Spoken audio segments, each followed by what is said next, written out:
the oxycodones that I had been, again, you know, that was the monkey on my back. When the nurse came to Boston, she had asked me, what is your dosage? How many of these are you taking per day? And, you know, someone who had been under, you know, under the kind of lock and key of a prescription drug that is highly addictive. I mean, with built-in barbs, this drug does not want you to stop taking it.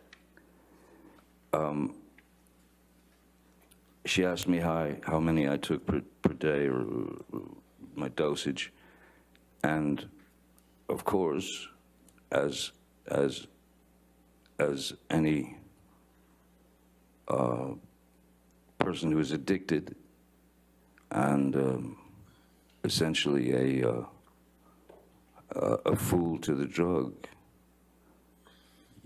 and you know how important it is because you have felt the sting when you don't have it. So I'd agreed to the detox, and she asked me how many I took. I told her, obviously, more than I was taking, purely because when you're in that frame of mind, the one thing that you do not want to, a situation you don't want to find yourself in, is having no access to the thing that will make you not high. It will make you, it gets you, you only get better from it. If you start to get the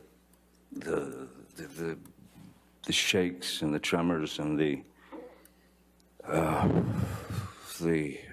you know, you could feel this traveling into your system. Your receptors are out in mass, and your receptors are demanding that drug.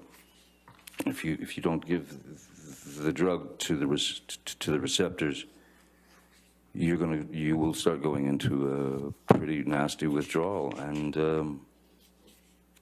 it could, which, you know, could and has ended in, you know, sort of seizures. You know, you can go into pretty nasty seizures.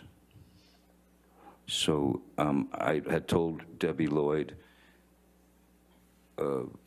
more than was necessary, so that I could always have one or two in my pocket on the just in case.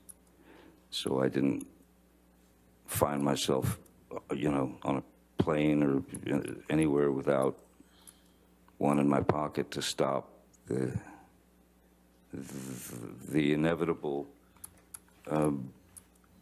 body cramps and nausea and stomach cramps and seizure of the bones and the shaking, and also it's quite an emotional ride as well.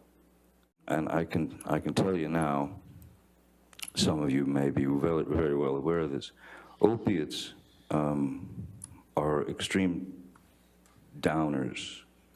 So if you have enough opiates in you, you will essentially go on what's called the nod. You'll just drop into sleep. So I've heard the words blackout used, and there's a grave difference between a blackout from alcohol abuse, because that is a person who has ingested enough alcohol to render them, they can still behave, and they can still stand and talk and scream and yell and cry and do whatever they do, and never remember a thing. And generally they're always embarrassed by it. A blackout is a very, very different animal, to the opiate taking you into dreamland.